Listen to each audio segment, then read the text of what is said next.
Now, magnetic effect of current, lesson 11, a small theory and a small numerical at the end of the lecture. What we will be studying is force between two parallel linear conductors carrying current.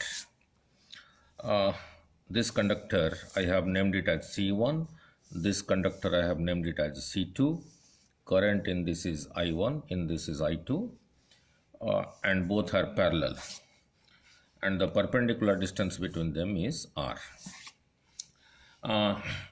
The same diagram is here. In the first diagram, I will consider the force on the second conductor C2 due to the magnetic field due to this conductor C1. In the second, I will consider the force on the conductor C1 due to the magnetic field of the conductor C2 carrying current I2. Means this conductor carrying conductor C1 carrying current I1 will have a magnetic field around it, and the second conductor C2 carrying current I2 is placed in the magnetic field of C1, so the C2 will experience a force. Again, the conductor C2 carrying current I2 will have a magnetic field around it, and the conductor C1 carrying current I1 is placed in the magnetic field of C2, so C1 will also experience a force, and we will see how the forces are on C1 is towards left and on C2 is towards right if the current are in the same direction. So in the previous lesson we learnt a conductor carrying current I having length L, when kept in an external magnetic field B, was experiencing a force F, and the direction of F was given by the direction of IL cross B. And in Biot-Savart law, we have learnt that a conductor carrying current at a distance R, IL was to this side, IDL was to this side, R was to this side, angle between them was theta, and here the small magnetic field dB was equal to mu naught over 4 pi IDL sine theta over R square.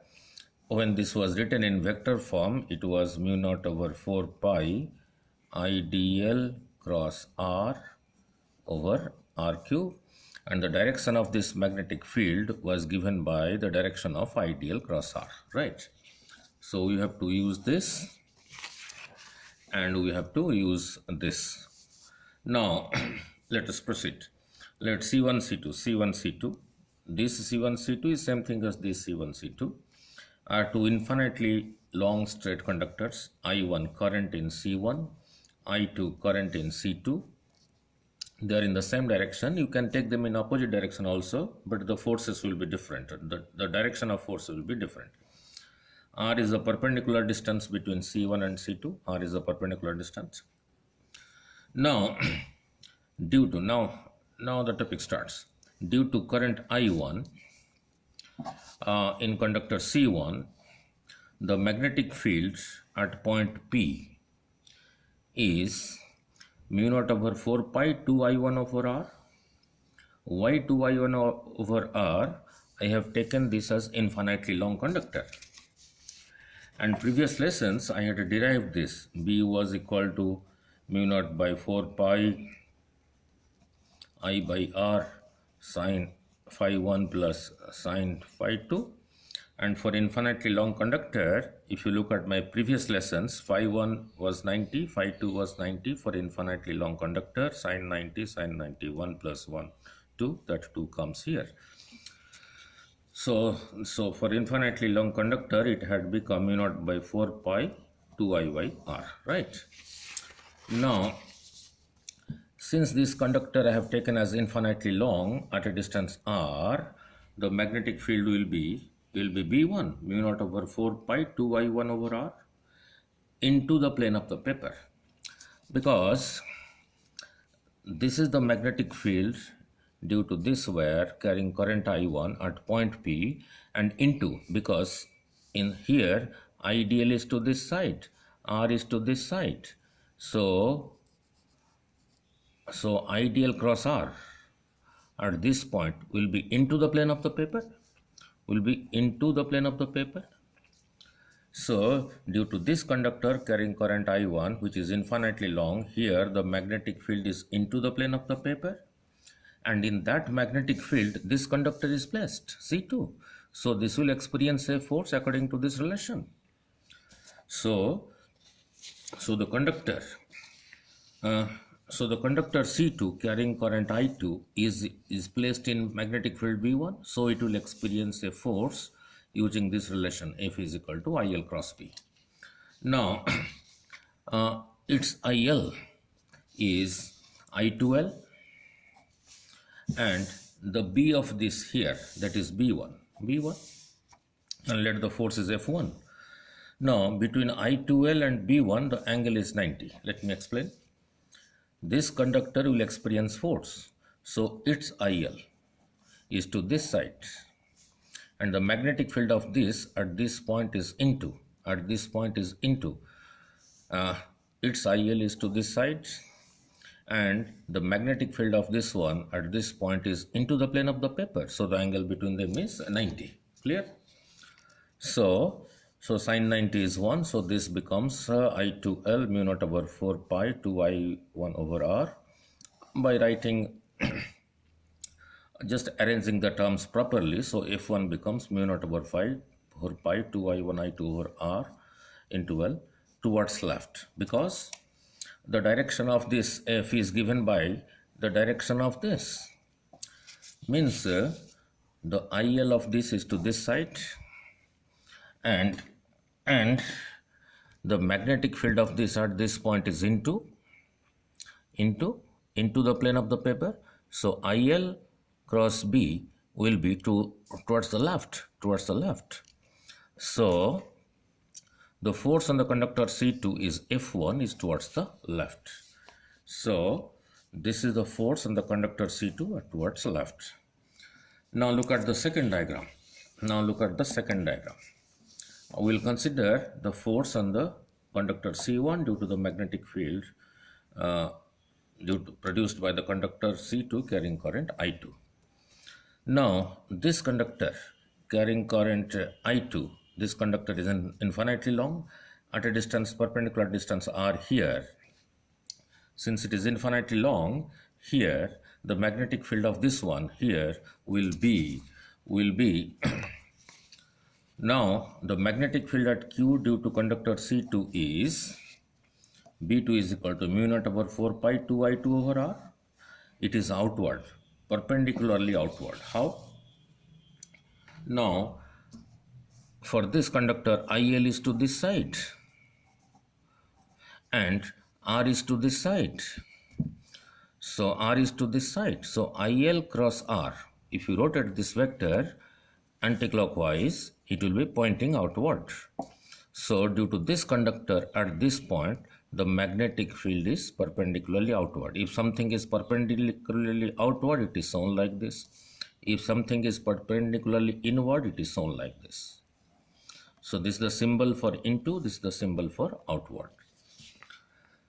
Now conductor C1 carrying current I1 is in the magnetic field of this one. So it will experience a force using this relation F is equal to IL cross B. Means IL of this cross the B of this conductor at this point. So using this relation F is equal to IL cross B, which I explained in the previous lesson, let the force is F2. So I1L current into L. This conductor will experience this force due to this magnetic field B2. So now angle between I1L and B2.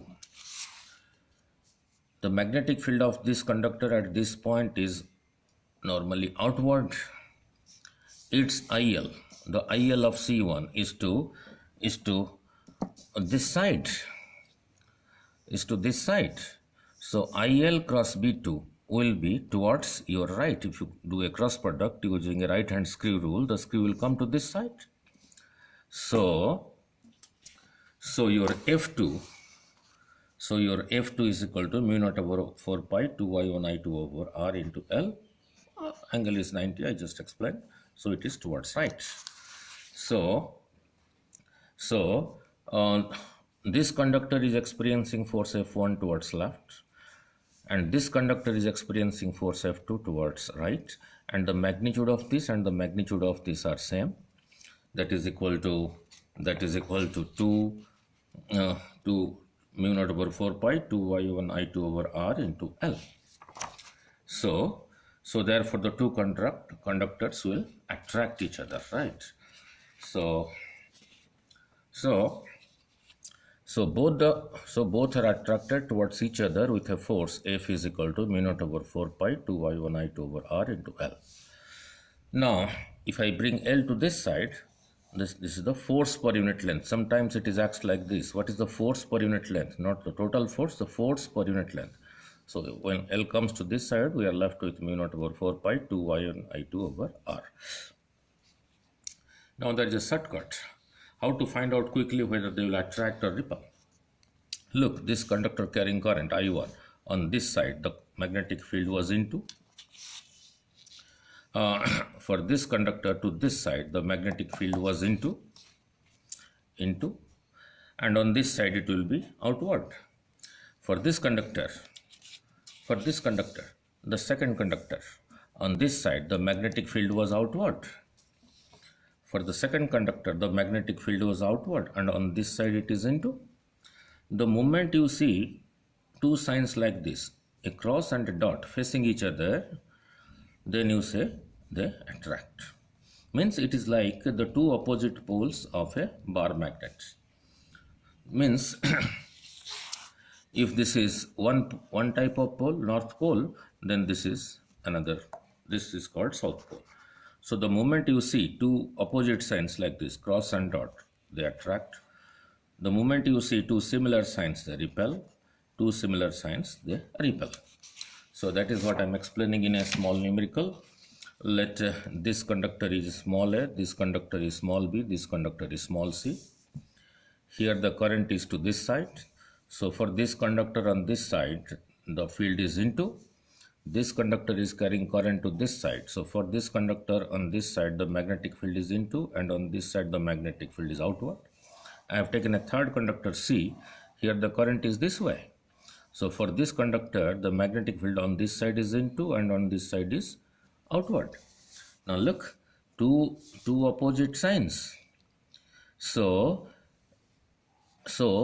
this conductor and this conductor will attract each other. Now look at these two similar signs.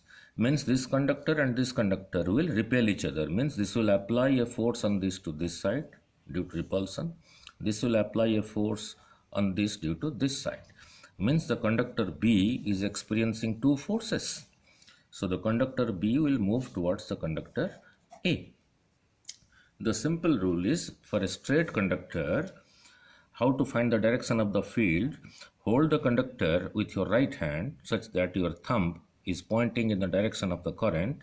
Then these fingers point in the direction of the magnetic field.